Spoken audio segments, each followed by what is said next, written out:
Peace and love, family. Welcome to the U.S. Political Prisoners and You, brought to you by the Northeast Political Prisoner Coalition, NEPPC.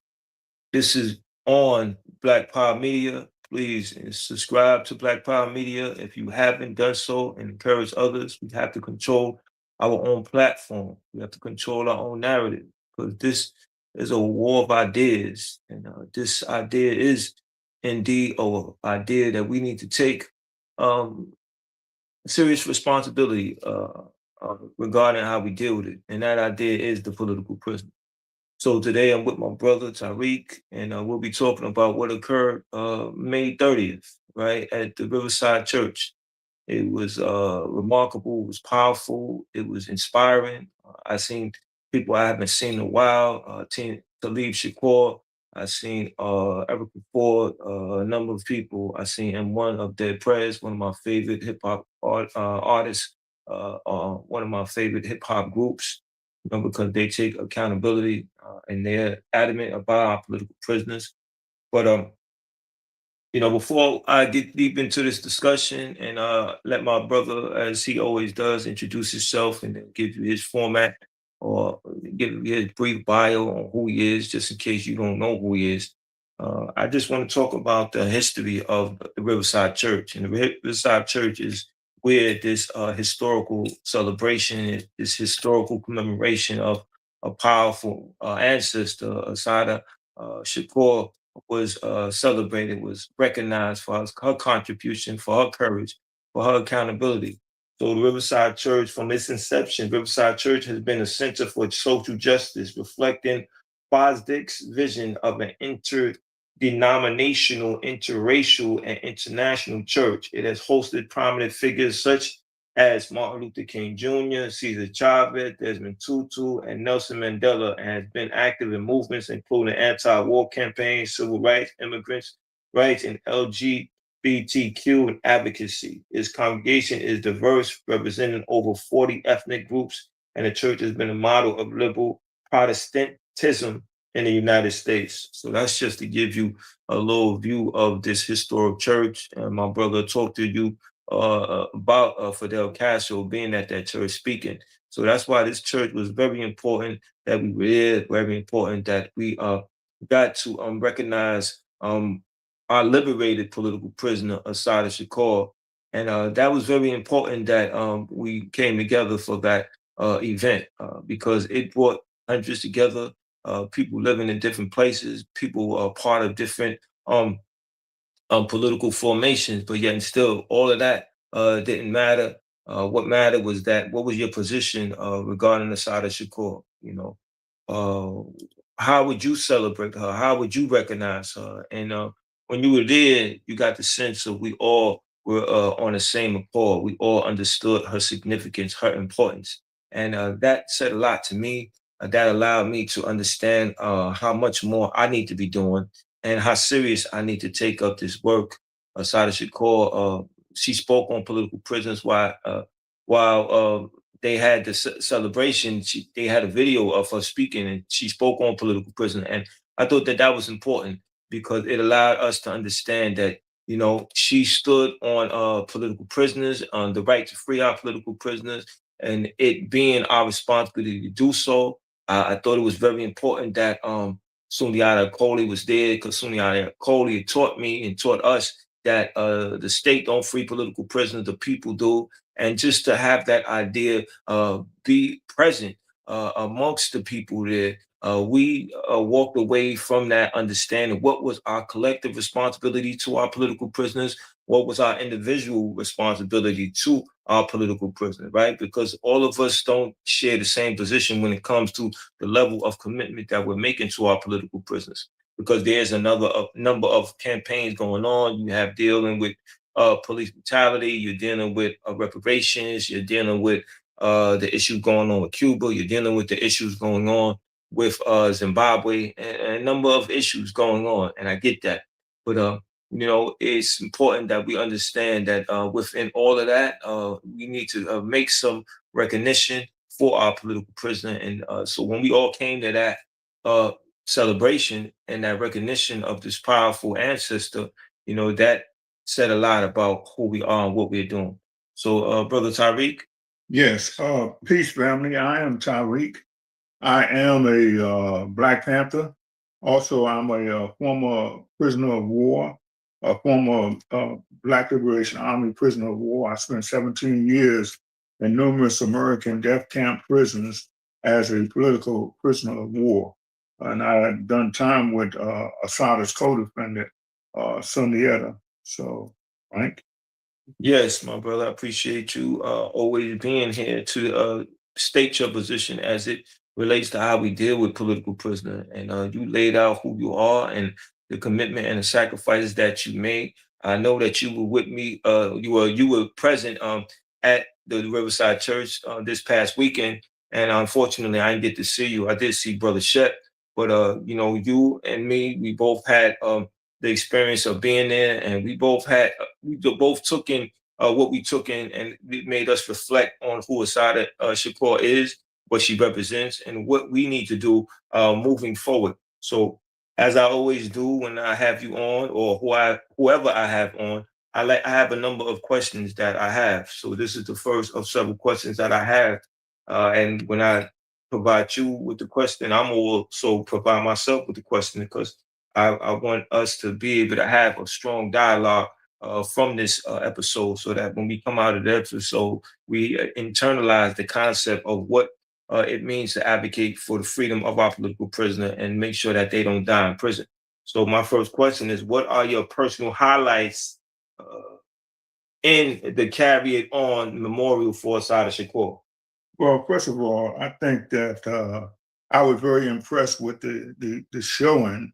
They said there's been a couple of figures kicked around. One of the figures was 1,500 to 2,000 people showed up to show love for Assata. So that stuck with me.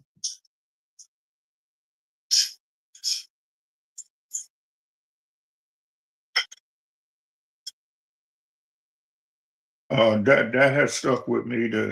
The matter that up to 2,000 people showed up to show love for Assata, and they showed love for Assata, but they also were showing love for what Assata stood for. Assata stood for socialism. Assata stood for supporting LGBTQ persons. Assata stood for racial equality, and Assad stood for an end to the war against the Iranian people, so that the people showing up was indicative of them also showing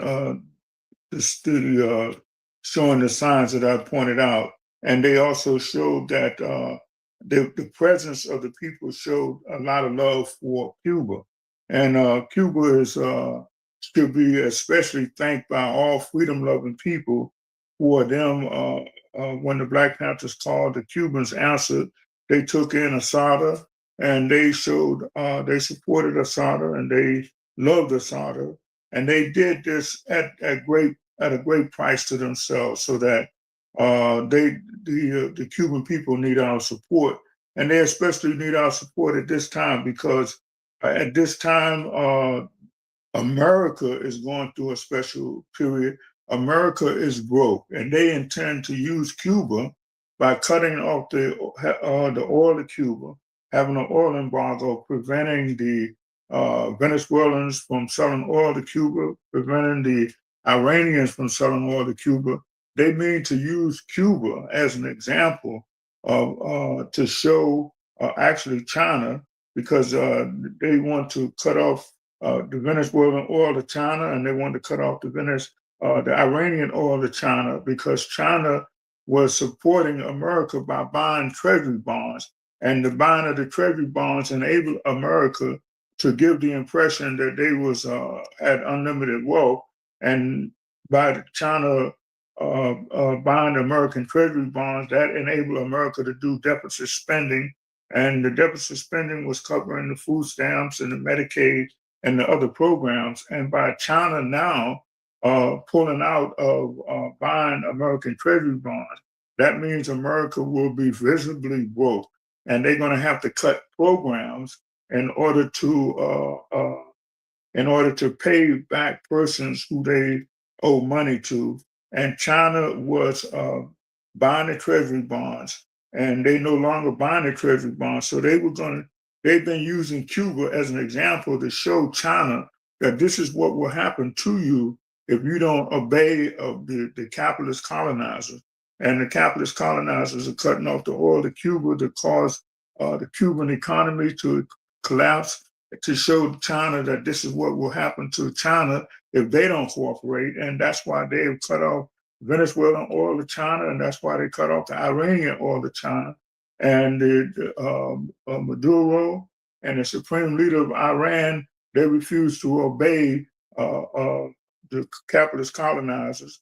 And by them not obeying the capitalist colonizers, the capitalist colonizer has kidnapped Brother Maduro, and they have killed the supreme leader in Iran. But China still has not. They're trying to make China again buy American treasury bonds, but China is not going to do that, even though they're cutting off the oil from Iran. And they're not going to do that because what has happened is the capitalist colonizers have taken $100 billion from Russia, and Russia has taken $120 billion from the capitalist colonizers, and they have cut off the oil to the capitalist colonizers, especially the European customers. And by them, Russia cutting off the oil to the European customers, that meant that China could step in to buy oil from Russia, and so they don't have to capitulate to the capitalist colonizers. But the capitalist colonizers are using Cuba, devastating the Cuban economy by the oil embargoes to threaten China. But all that's to naught. All that's for nothing good will come of their efforts. So we want to thank Cuba for supporting Assata all those years, and for paying the price to support Assata. So we want to keep that in mind, and we want to know that America is going through a special period. They're going to cut off a lot of programs, and they have already deployed the National Guard because they know the people are going to be mad, and they especially have the National Guard in the capital of America, Washington, D.C., because they know the people are going to be mad at the politicians in D.C., and they're going to want to attack them. So this America is going through a special period, as I say, and our people who showed up to show support for Assata, they know about this situation, and they especially got to show love to Cuba for the sacrifices that they made. And we have to especially show love for Cuba at this time because of the severe stress that the capitalist colonizers are putting Cuba through. Absolutely. Thank you for giving us so much on what we need to do, and just giving us an analysis of what's going on currently in the world. Because I know from being at the celebration, the memorial for Assata Shakur, we had the opportunity to learn more about her, learn how she was affected by what was going on in the world at that particular time, and she didn't want to stand on the sideline just having an analysis of things that was going on. She wanted to actually participate in the change because she knew that those changes, that if they were going to be made possible, they were going to have to be done by some serious commitment, some serious sacrifice, some serious work. And yes, she was no different than any one of us. She made mistakes. She learned from her errors, and she got better. And that's what when Jamal Joseph spoke, and he spoke about her, and spoke about what she did right and what she did wrong. It allowed me to look at myself, and I know I make mistakes, I make errors. I still haven't sent off the letter that I said I was going to send off to a political prisoner. I wrote it, but I still didn't mail it yet. So that makes me think about how I'm doing things and how I need to do things better. So I was truly appreciative of that. Seeing Talib Shakur, Batula Shakur's son, he had came on the show one time, and it was good to see him. It was good to see Charles Barron. Charles Barron, a former elected official, he was present. He always took a position on our political prisoners. He's seen Jalil Abdul Mutakim a number of times in prison. I know they were on each other's platforms, And I think that, that said a lot about who was present. And I didn't even know it. I say it was a couple of hundreds, but you told me it was over 1,000 people. And that said a lot because these people came from different parts of the United States. I don't know who came from any other parts of the world, but you made a very important remark. You talked about Cuba. You talked about how Cuba showed support for Assata Shakur. And they did their job for 50 years. They held her safe. I've been in Cuba several times, and I have been building my own relationships with Cubans there. So I'm understanding what it means to suffer from that a vicious blockade, to have loved ones there who you deal with regularly, and they're telling you about the situation. And the last thing you want them to do is to leave Cuba, because that's one of the things that goes on, right? These situations become so intense that people decide that they're going to leave their own country. So now that compromises their means of defending themselves, their means of having people to operate hospitals, because now it's a reduction in the workforce. But so there was so much that happened that day. And I remember seeing M1 from Dead Prez, one of my favorite hip hop group. And also I seen Common. That was, I passed by him and I heard when he was performing.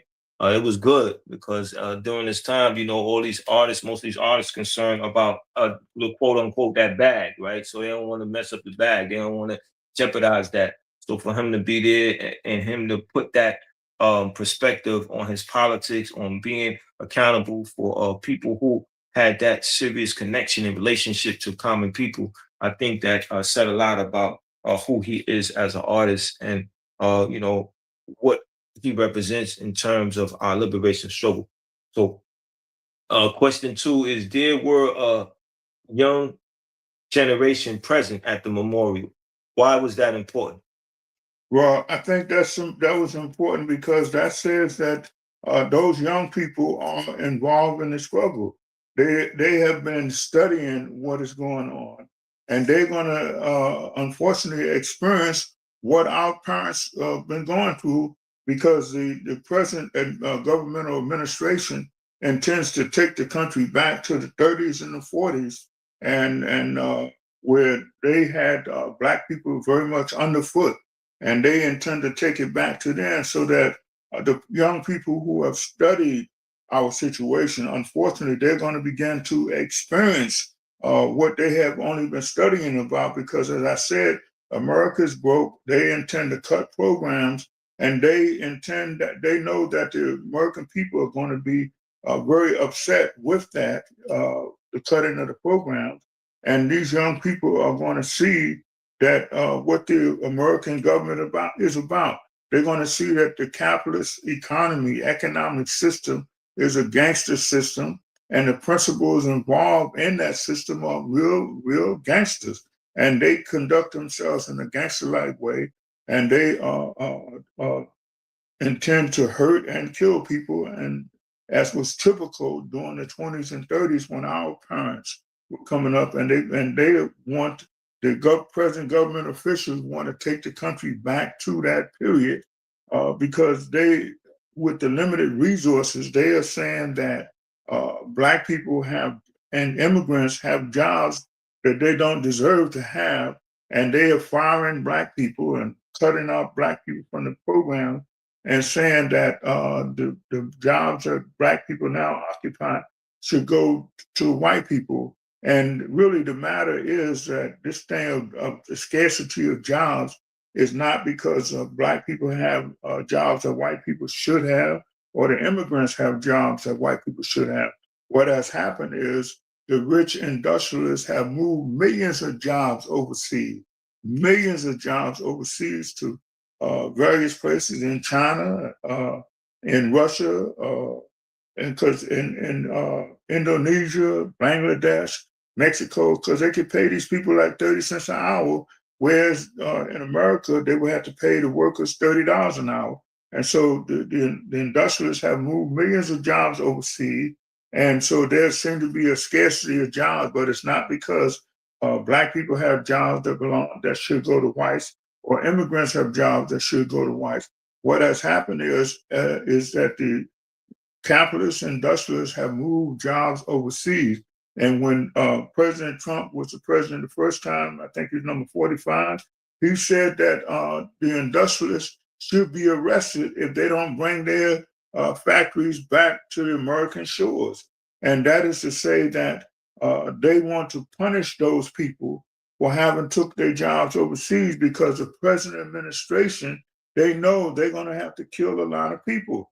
And that's why it was unusual for people who work for the billionaires to criticize them for having took their jobs overseas. I was wondering what's going on. And what is going on is the persons who control America are very upset with the industrialists for having moved their jobs overseas, because that means that the persons who control things, now they have to kill off a lot of American people. They have to kill off a lot of people around the world to make this situation work. And they want to say that Black people, immigrants, are the ones who are responsible, so that the poor whites will fight against the Black people and fight against the immigrants rather than fight against the rich ruling class. So that's what's going on. And that's what our young people are going to learn as time go on. They're going to learn this lesson that the capitalist colonizers, they are gangster persons, and that the capitalist system is a gangster system. That's what our young people are going to learn. And it was good to see them there on the road to learning these lessons. Yes, me being not a young person, right? Me being past middle age, so I seen the whole generation there. You know, I had bits and pieces of young generations. Some of them college graduates. They are there, so they're getting to understand what it means to be accountable, what it means to be responsible. They understanding what is necessary for them to be effective regarding our ideas, right, and moving our ideas forward. Because it always takes one generation to be responsible, right? Every generation had that responsibility, as Fanon taught us about being responsible with ideas that are reflective about the progression of people. So just to see them there, taking in Assata Shakur's legacy, her ideas, hearing testimonies from Assata's daughter, and just being appreciative of who she is. And I think that's how we show our respect and honor for somebody, is to decide that those ideas that this particular person represented are going to be represented in me, right? In my way of life, and the decisions that I decide to take on, and what I decide to do, right? Because that theory, it's only truly understood when it's expressed in practice. And that's what Assata Shakur was about. She was about taking that theory and putting it to practice. And if we truly honorable and respect her and want to make sure that she's not forgotten, we, as the theme was for that day, will carry it on. We'll make sure that the next generation understands. So we'll make sure that that generation knows that there are actions that you can take if you have a problem with what's going on, a problem around food, clothing, and shelter. Those necessities in life, that you can do something. You don't have to ignore it, because we live in an era of uh, content creation, right? Create content.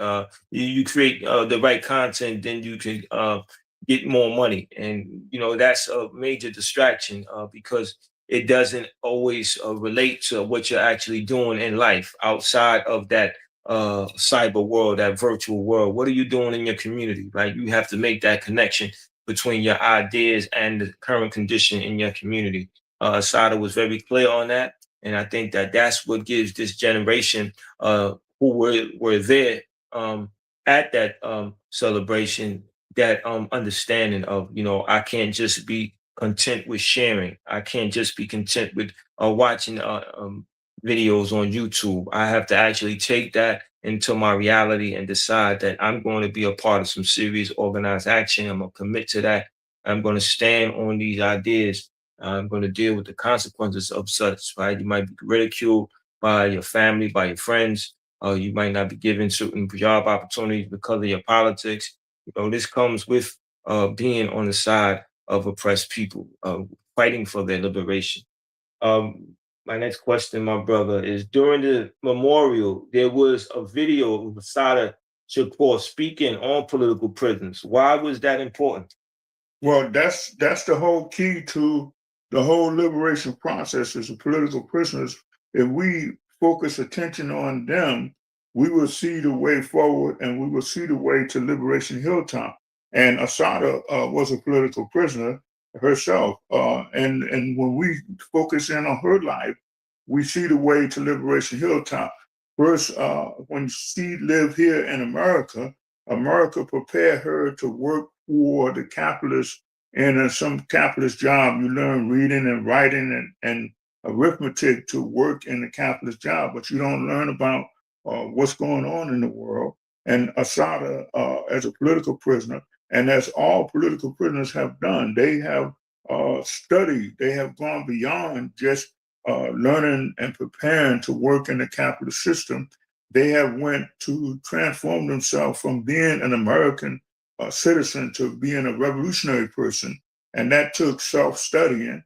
And in Assata's case, she went from being a Negro and did the studying to transform herself being back into being the African person that she should be. And once she transformed herself back into being the African person that she should be, she took on the name Assata Olubala, you know. So that meant that she had made the transition from being a Negro back into being an African person, and it meant that she was studying the economics of the situation. And we poor people, we have to pool our resources, and so that we have to study a system that incorporates having pooled resources, and that system is socialism. And so I'm sure that's what Assata meant to by pointing the finger at political prisoners that we have to do these studies and then we have to transform ourselves and then we will be on the road to liberation. So the road to the decision about whether or not we'll be free is really not on the battlefield. It's really sitting at home at your desk and sitting there in the library at a desk and doing the necessary study to transform yourself into knowing what is really going on, knowing that we live in an economy, a capitalist economy is a gangster economy, and that those persons who run a gangster economy are gangsters, and they should not be admired and respected. And really, the person who should be admired and respected are political prisoners because they are the ones who fighting so that you can have rent free, you can have free education, you can have free health care. And the billionaires, they don't want to give that. That's why they've taken away the food stamps. That's why they have taken away $1 billion from Medicaid because they don't want us to have that. They figure that we are animals and they figure that we are useful idiots and we shouldn't have those things. So that by Assata pointing to political prisoners, she is shining a light on what all people interested in being free should look at and examine. And once we look at that, the political prisoner's life, we will see the road to Liberation Hilltop. Absolutely, brother. Thank you for being so sharp and clear with that. Regarding our political prisoners, so we have to be very serious when it comes to them. I think that everybody who was in attendance at this historical event slash program walked away understanding that there are political prisoners in prison, that we need to be responsible for bringing them home. Also, Mumia Abu Jamal had spoke about Assata. I thought that that was important in the program. Sunyata Akoli, he was present. He was a former political prisoner. So see that political prisoner presence as a representation. It was Leonard Peltier, he spoke on the side of Shakur. Yes, all of that was important because they all were political prisoners. And Mumia Abu Jamal is still a political prisoner. And for us to be there present, now it allows others who are not familiar with his situation to be familiar with it and decide what it means to them regarding how they're going to relate to him being in prison and what they're going to do, what position they're going to take. So my final question, my brother, before we wrap this session up, thank you again for being here. I know the value of your time, and I know you got much work to do because you are a lifetime revolutionary, a lifetime freedom fighter. So thank you. My last and final question: how do you honor the life of how do we, excuse me, honor the life of Assata Shakur for 2026 and beyond? We honor her life by doing, as her poem said, we carry on the tradition of struggling, carry on the tradition of resisting oppression. So that's how we honor her, and that's how we must carry on the tradition of struggling. And with Assata sitting at, I was in Cuba, I was sitting on that wall too, because that's where people hang out at that wall right by it. That's a little seawall to prevent the water from coming on the highway. So unfortunately, when I was in Cuba, I wasn't able to see Assata, but I did go there. I did want to see her, but I wasn't able to see her. And I should point out that I done time with her co-defendant, Sundiata Cody. We done time in the maximum security prison at Marion. So we want to honor Assata by carrying on the tradition. The tradition is studying the situation and knowing that we live in a gangster economic situation, and the persons who are running it are gangsters. And every day that the capitalist system exists, we oppressed people will experience heartache after heartache. So capitalist economics mean heartache after heartache for the common people, and we have to stop these heartaches by carrying on the tradition that Assata carried on. And I want to say we love you, Assata. We love you for your commitment to the struggle, and we love you for you being committed until your final breath. So we love you, and we're going to carry on that tradition of fighting. We're gonna do what the supreme leader done. He made a sacrifice to show those persons who are under him. And Raul Castro has said that he is not going to be taken alive.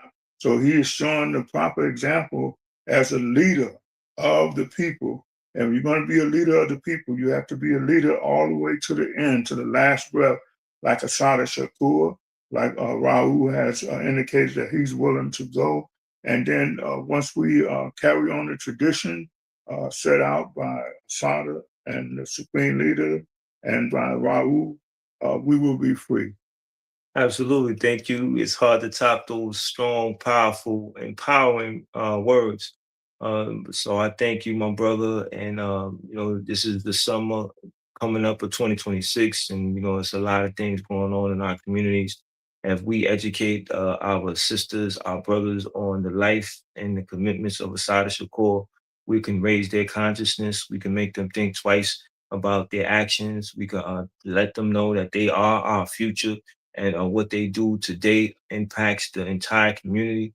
And with that being understood, they might think twice about the decisions that they make. How does their decision reflect the whole collective? Well, brother, you was about to say something? I was just going to say, when they put the $2 million on Assata's head on the down low, they got me fired from my job. And they put the $2 million on her head on May 2nd, the day Assata was arrested. And on that day, they fired me from my job. They had sent a high-ranking boss on the job from another place, came to that particular area to carry out that mission of getting me fired from my job when they put the $2 million bounty on Assata. So we're going to carry on the tradition of struggling like Assata did until the last breath. And we will, by doing that, we will ensure that our children will not have to experience heartache after heartache, tears after tears like we have.